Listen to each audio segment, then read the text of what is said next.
See this? Something ain't right.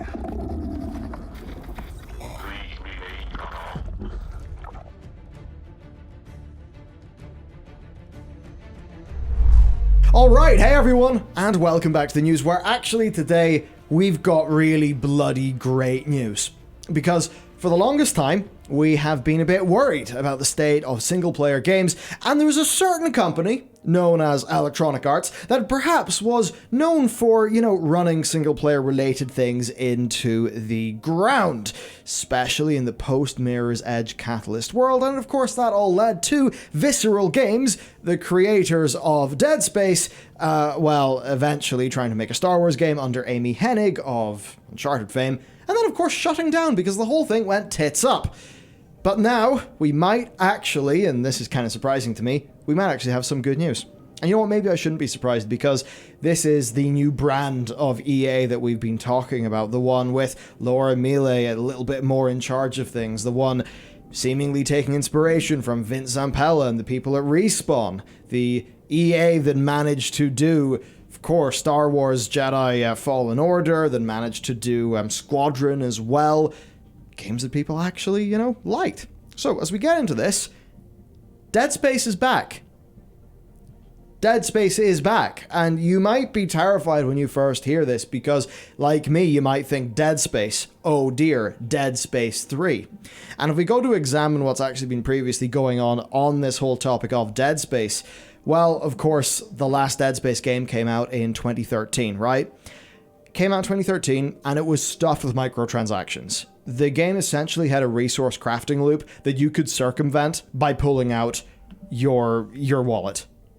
That absolutely sucked. It eroded the core of what Dead Space was. Dead Space 3 was widely regarded to be a failure. It did not hit the sales expectations that EA wanted. And if you combine Dead Space 3 with what happened to Mirror's Edge Catalyst, that sort of marks that point in time where EA started to be very down on single-player games.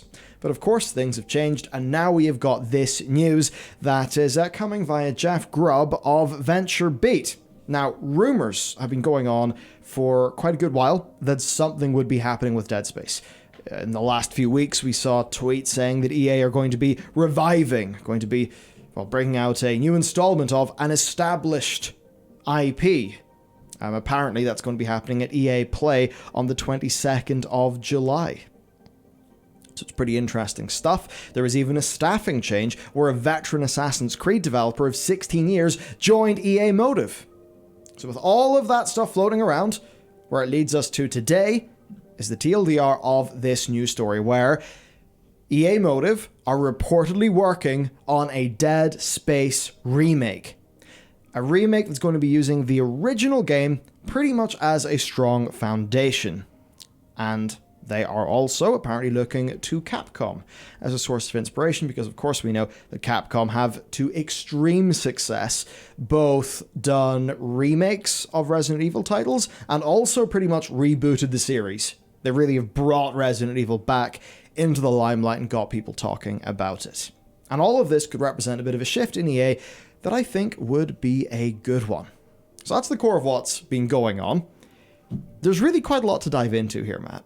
They have such a deep history between Visceral, between Motive, between Visceral and Redwood. The entire Dead Space franchise is completely emblematic of EA and their failure. And even where Dead Space originally came from was emblematic of EA making fantastic moves at the time. Moves that they now seem to be mirroring, which, I don't even call it ironically or correctly, doing it with Dead Space, where they're like, okay, single player, original stuff, new things, let's go.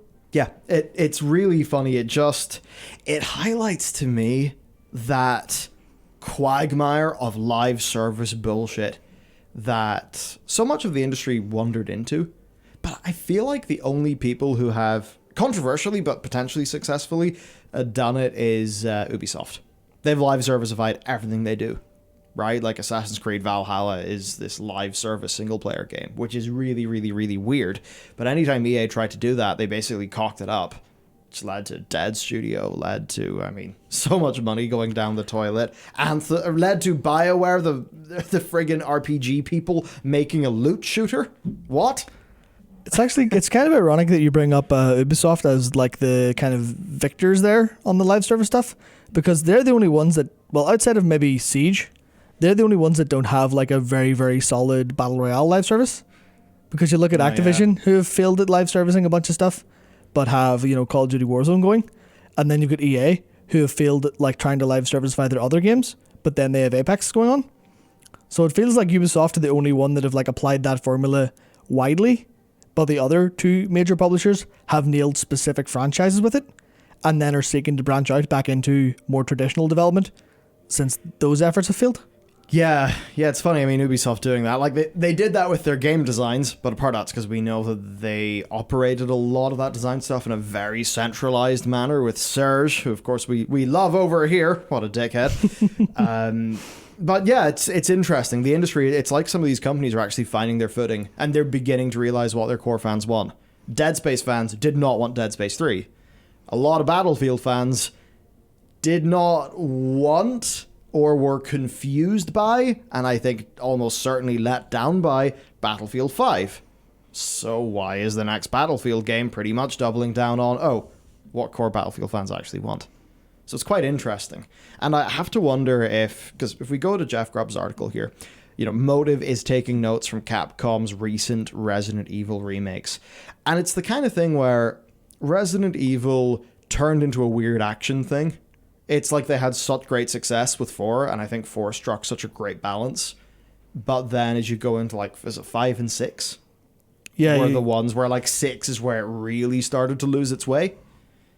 You start to get, those boulder punching moments and all that, weird, QTE-focused action stuff. Yeah. They worked well in 4 because it was, like you say, it was balanced. It was a small part of it every now and again, but you still were, under threat by stuff. And then they just went, what if we put, mercenaries mode and a bunch of, shooter-based stuff into these? You're like, what are you doing? This isn't Resident Evil. But now they learned that lesson, and they've hit, 4 major games, all massively successful, between 7 Village, 2 Remake, and 3 Remake. Yeah, absolutely. And it's just the parallel and the blueprint, because as Jeff Grubb wrote that, Capcom has provided an easy blueprint for EA to follow. That's totally the case. And they also provided a blueprint for how to fuck up a franchise. So it's like they both went down that path. I think EA a lot more insidious in how they ended up doing it, of course, with, putting your credit card in the center of the resource loop of a survival horror game. I mean, goddamn, it's pretty blatant what they were trying to get away with back then. But I guess then, their blueprint to getting back, I have to wonder what that is. I hope it doesn't just mean, hey, we're going to make it, first person now. I kind of doubt that. Now, what is interesting here is this. While a new Dead Space is coming, Motive is rebooting the franchise with a full-fledged remake. This is what Adam called out in our research document for today's story. And I believe this is Jeff Grubb. So that's telling us that they really are doing the Capcom, right? Where Capcom they do the new Resi. That is what everyone likes. Then they're like, oh shit. We'll remaster the things they really like. Now they do 8 big success. So if I look at this here, I mean, it seems like the most easy to do thing is just to do that super successful, faithful to the original remake, with the goal of just bringing the franchise back, making people aware of it, which is funny because, I mean, look at Crash. They did that with Crash. And then, of course, Crash 4 didn't sell that well, sadly, which... we've heard rumbly things that maybe killed some plans internally at Activision, which that is the case. I am very, very sad. But here, I think this would work really well. Certainly, if it's going to feel like those Resident Evil remakes, then it should be new and transformative enough that even as somebody who played Dead Space 1, years and years ago, this should be pretty good even for me. That's going to be one of the difficult parts if they go the RE2 remake route, which is remake a game with more modern mechanics and modern stuff in it, because you're going to kind of struggle with turning Dead Space into a completely modern game because it wasn't that constrained design-wise. I mean, obviously in loads of the depth and detail it was, But in terms of the actual core mechanics, it was still like a fully fledged 3D thing, as opposed to, the original Resident Evil 2. So it'll be interesting to see what they actually do with it. But at the same time, if they're completely willing, as they were with Fallen Order and with what their Battlefield stuff, if they can just go, we're making Dead Space. We're not making some new modern take on it or some new revisioned. What can we do for modern gamers? They're like, you guys like Dead Space in 2008. Would you like a Dead Space that was made now that feels better in every conceivable way and looks better in every conceivable way, but is Dead Space at its heart? Yeah. If they can do that and then continue that forward with further entries in the franchise, then sweet. Perfect. Yeah, that would 100% get me going. I don't want... If I see this, I don't want Mass Effect Legendary Edition. As much as there are some nice little tweaks there, but I don't want that. What I want is basically remaking the whole thing modern and slick. And my reasoning for that's pretty simple. Dead Space feels great. Dead Space looks great because it's got great art direction. We don't need a HD remake or, a HD remaster or whatever. I think if this is truly going to do the job they want it to do, it's got to just come out and be a fucking awesome game. And that's going to mean, basically following that old blueprint, but making something that truly does feel like a new game, transformative experience, all of that stuff to just say, hey, Dead Space is back. And oh, by the way, sorry about us acting like EA for all of those years. It's even I go and, you look at what Jeff brought up in the article here, right? DICE created Mirror's Edge Catalyst, and that game came and went. The next year, Star Wars Battlefront 2, which was even more of a disaster. EA still will pursue, live services, but now may also turn to single-player franchises like Dead Space, Dragon Age, and Mass Effect to diversify beyond that business model. And that's exactly what I want to see, basically. It's really weird that we're in this, bizarro land where we're actually positive about EA. Yeah, it's insane to me. Yeah, it's like we covered with Laura Mill being at the forefront of that in terms of the why aren't we doing what players want?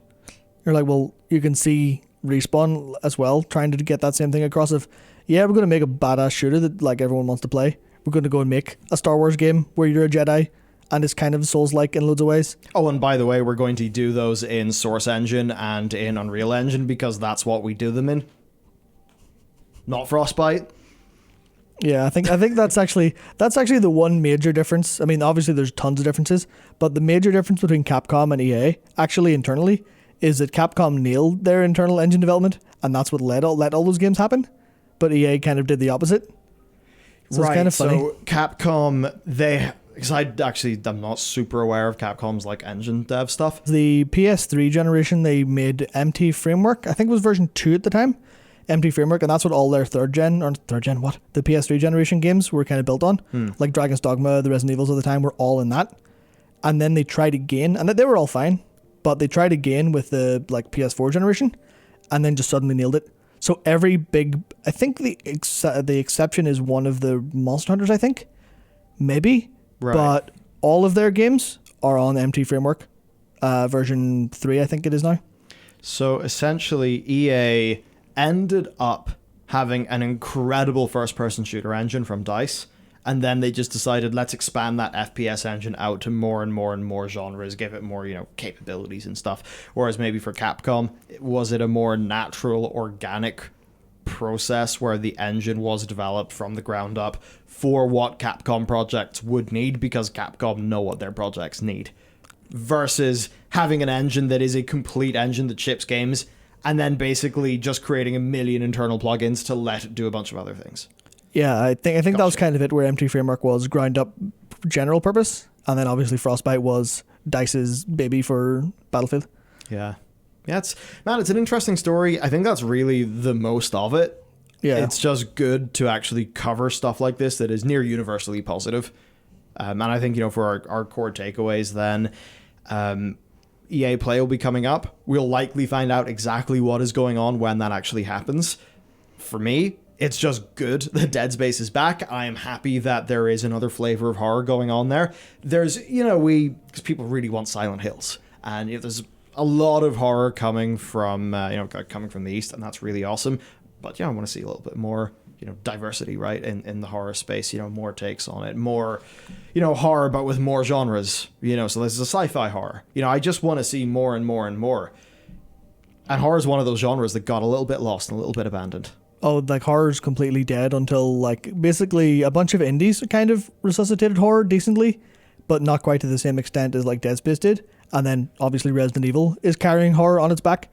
But actually it's funny you mentioned Silent Hills because there's rumors that Bloober Team, who made The Medium, will be working with Konami on Silent Hills, which is going to be certainly interesting. But there's one more horror property actually that's very related to Dead Space, and that is the Callisto Protocol. Of course, yes, we need to bring this up. You're right. Because Glenn Schofield, the original creator of Dead Space for EA back in 2008, he is now working with the PUBG people. I can't remember their like umbrella company name. It's this whole weird thing where they're like trying to make an expanded PUBG universe, and your man, PUBG man, Mr. PlayerUnknown himself, is like leading some new team that's supposedly doing some like crazy far out thing, but we don't know what it is yet. Yep. So whatever, I guess, whatever they're doing with all that PUBG money. Yeah, and in the meantime, Glenn Schofield's going to go, well, everything about the Callisto Protocol in its announcement was just, this is Dead Space by Dead Space Man. I hope you like Dead Space. So I'd love to see what EA's time frame for a Dead Space remake is, because Callisto Protocol, I believe, is scheduled for 2022. As to whether that's still the case, because it was announced a while ago, we don't know. But it'll be really interesting to see if Dead Space is like, if EA are just looking and going, we'll show Glenn who's boss. we'll make Dead Space again better than his new Dead Space.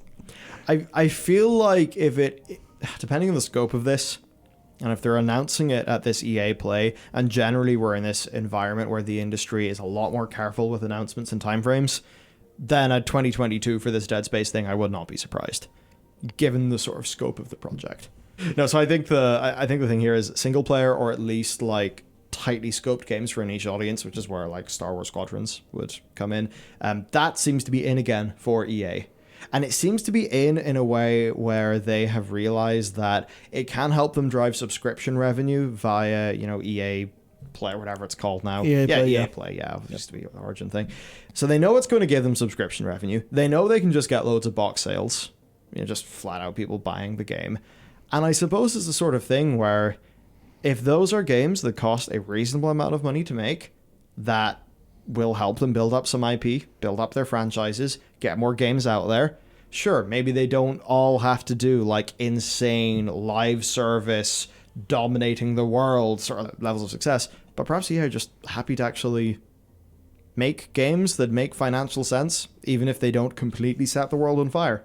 Yeah, one of my favorite. It's really refreshing. Yeah, one of my favorite parts of that entire thing is that it might actually be somewhat down to Microsoft as well, because Xbox Game Pass and EA Play are integrated, which means, will Microsoft be happy to throw them a couple $100,000 or a couple mil for a huge game that's going to be Game Pass day one, or Game Pass EA Play day one, or something like that? Actually, yes, that's interesting, because we have absolutely no idea what that business relationship is like. Yeah, it seems weird, not quite to the same extent of like Sega putting everything on Game Pass day one, because it's technically Game Pass comes bundled with EA Play, the basic version, which isn't going to bring you like new games day one from EA's biggest.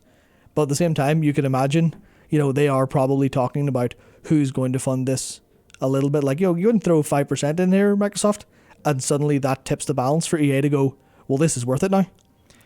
Yeah, it almost reminds me of, what was it, Thingy and Valerian, City of a Thousand Planets? That thing where the movie, because Luc Besson had basically biz-devved his way through the indie film, like, distribution and all that stuff. Like, the movie, even though it was obviously a disaster at the box office, he had done all of his dealings beforehand to the point where it's like, yeah, cool, we gotta make this at a profit. It barely even matters how well it sells.